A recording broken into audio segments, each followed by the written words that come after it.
नमस्कार दोस्तों, स्वागत है आप सभी का बैंकिंग क्रॉनिकल यूट्यूब चैनल पर। उम्मीद करता हूं आप सभी की पढ़ाई अच्छी चल रही होगी और जो नए स्टूडेंट्स हैं उनके लिए ये वीडियो मैं लेकर आया हूं, complete guide to bank exams. काफ़ी सारे स्टूडेंट के मेरे पास मैसेजेस आते हैं, कमेंट्स आते हैं कि सर हम बिगिनर हैं, कैसे स्टार्ट करें, प्रिपरेशन कैसे करनी है, पूरी डिटेल आप हमको बता दीजिए। तो इस वीडियो को शुरू से आखिर तक ज़रूर देखिएगा दोस्तों, अगर आप एक बिगिनर हैं, अगर आप बैंक एग्जाम्स की तैयारी करना चाहते हैं तो। सबसे पहले दोस्तों यहाँ पर हम बात करते हैं कि कौन कौन से एग्जाम्स होते हैं। तो यहाँ पर दोस्तों एक होता है IBPS PO और IBPS clerk, SBI PO, SBI clerk, उसके बाद RRB PO, RRB क्लर्क, इसके अलावा RBI असिस्टेंट। और भी बहुत सारे एग्जाम्स होते हैं दोस्तों, लेकिन ये 7 एग्जाम ऐसे हैं जो कि आते ही आते हैं, हर साल, लगभग हर साल होते ही हैं। कुछ कभी कभार एक आध साल बीच में गैप हो जाता है इसमें और SBI क्लर्क में, बाकी सारे पेपर हर साल होते ही हैं, फिक्स हैं।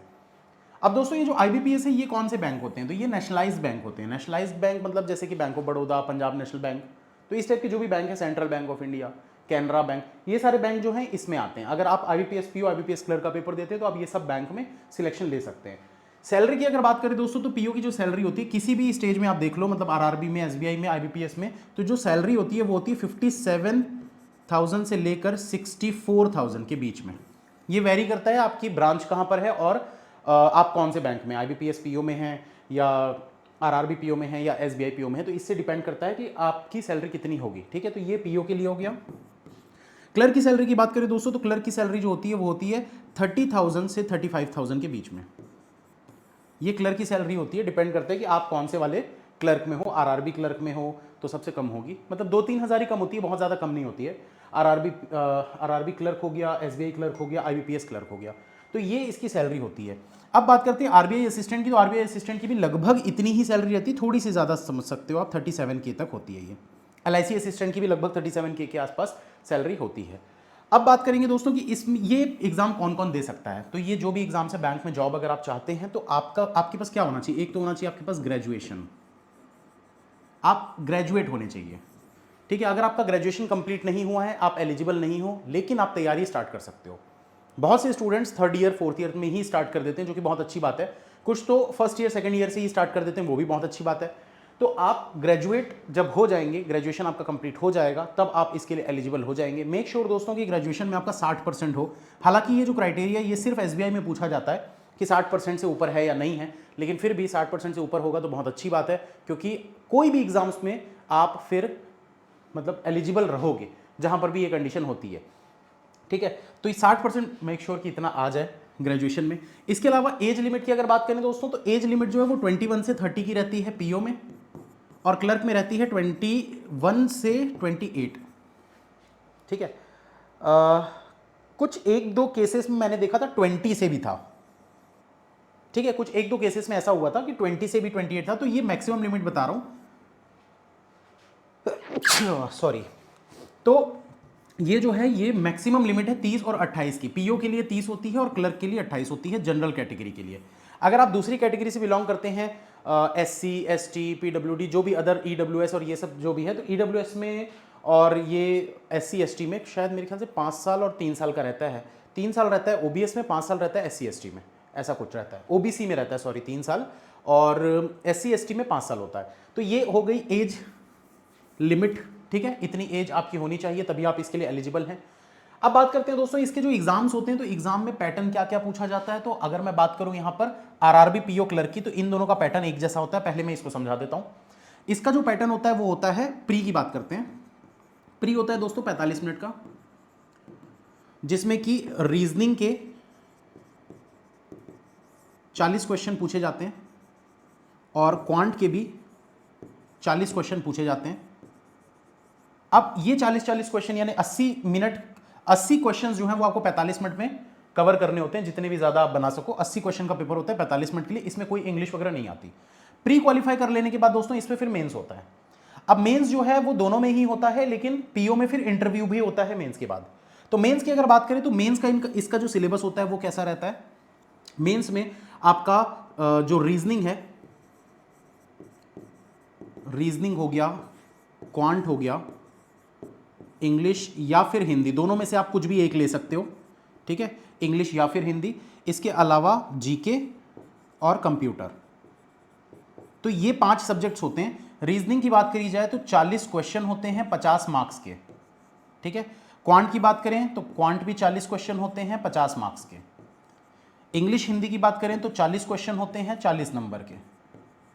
जीके की बात करें तो 40 क्वेश्चन होते हैं 40 मार्क्स के। और कंप्यूटर की बात करें तो 40 क्वेश्चन होते हैं और 20 मार्क्स के, मतलब कि ये आधे नंबर का क्वेश्चन होता है।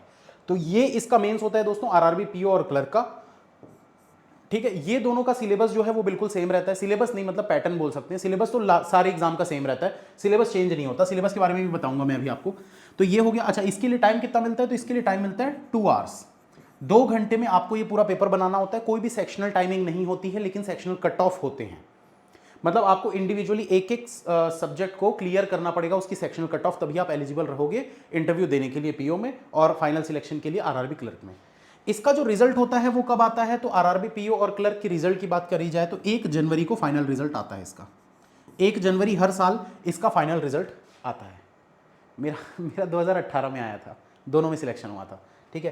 तो ऐसे ही उम्मीद करता हूँ इस 1 जनवरी को भी बहुत सारे लोगों का सिलेक्शन हो। अब यहाँ पर बात करते हैं इन दोनों के अलावा जो बाकी पेपर है उनका पैटर्न क्या होता है।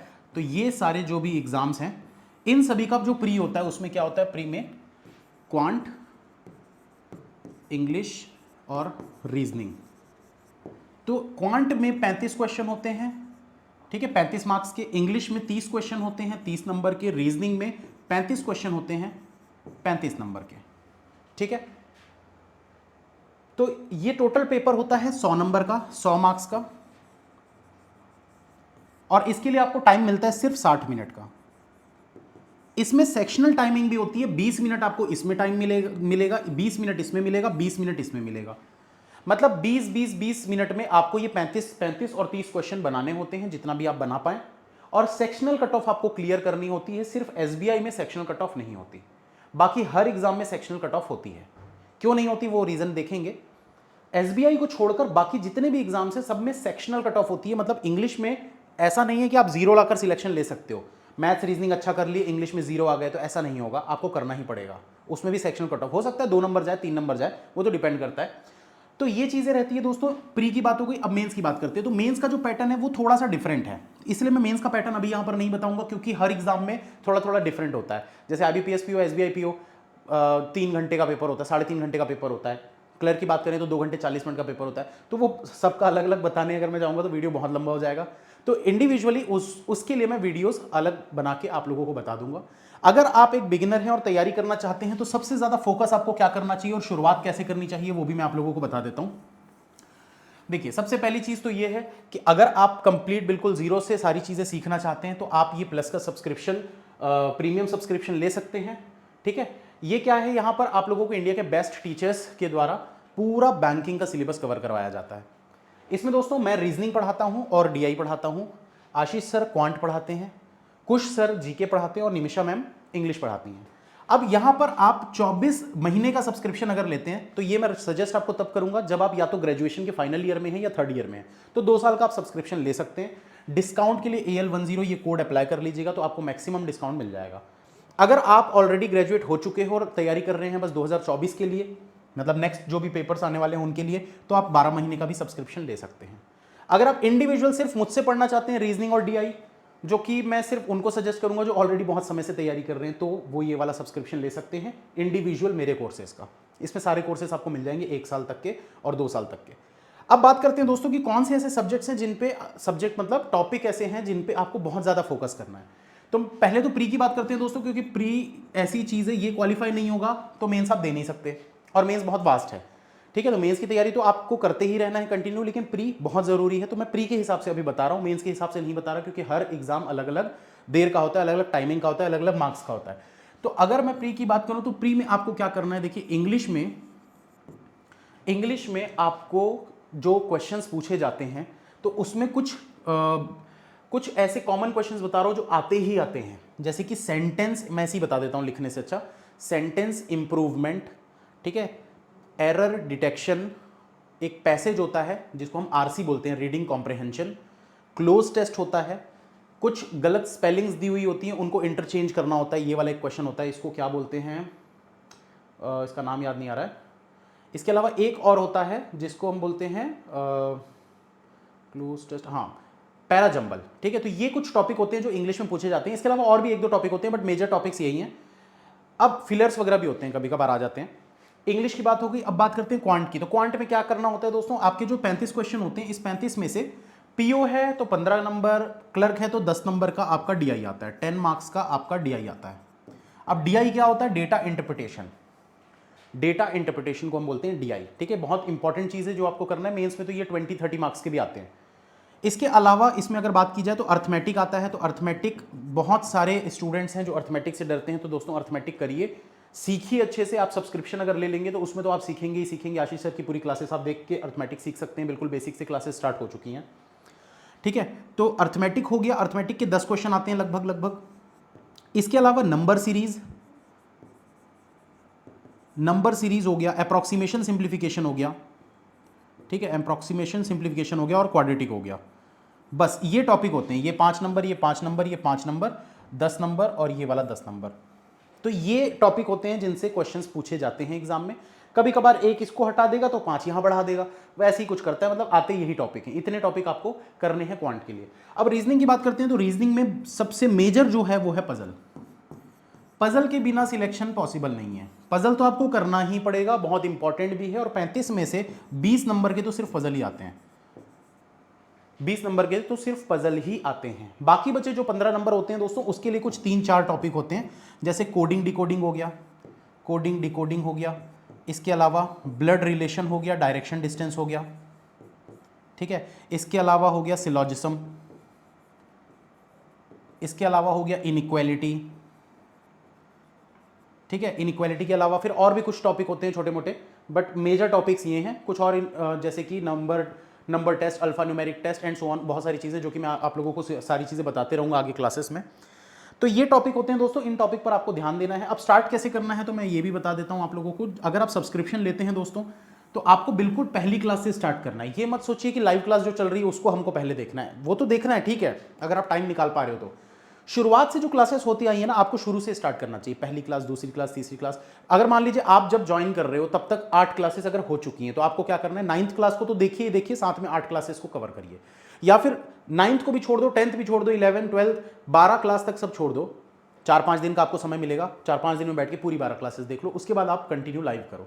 टाइमिंग वगैरह सब कुछ उसमें आप लोगों को पता चल जाएगा क्लासेस में, अगर आप रेगुलर आते रहते हैं तो ये कंप्लीट गाइड थी दोस्तों बिगिनर्स के लिए। इसमें दोस्तों आप लोगों को और भी बहुत सारी चीज़ें जानने को मिलेंगी जब आप तैयारी स्टार्ट करेंगे, क्योंकि अभी आप स्टार्ट कर रहे हैं। अगर मैं सब कुछ और आगे आगे का भी बता दूंगा, हर एग्जाम का अलग मेंस का पैटर्न बता दूंगा, तो वो आपके लिए बहुत ज़्यादा मतलब हेक्टिक हो जाएगा। कुछ लोग तो डर भी जाते हैं, अरे इतना सब करना पड़ेगा। तो इसलिए पहले स्टार्ट करिए और चैनल को सब्सक्राइब कर लीजिए, बेल आइकन को प्रेस कर लीजिए, ताकि आप लोगों को आने वाले वीडियोस की नोटिफिकेशन मिलते रहे। और सब्सक्रिप्शन अगर लेना है दोस्तों, तो मैंने बताया ही है, आप AL10 मेरे नाम के पहले इनिशियल जो हैं अंकुश लांबा, तो AL10 आप इसको लगा देंगे कोड, आपको 10% का डिस्काउंट इसमें मिल जाएगा, या फिर मैक्सिमम डिस्काउंट जो भी अवेलेबल होगा वो आपको मिल जाएगा, ठीक है। खत्म करते हैं दोस्तों, फिर मिलेंगे नेक्स्ट सेशन में। उम्मीद करता हूँ बैंकिंग की तैयारी आप ज़बरदस्त तरीके से करेंगे और जल्द से जल्द सिलेक्शन लेंगे।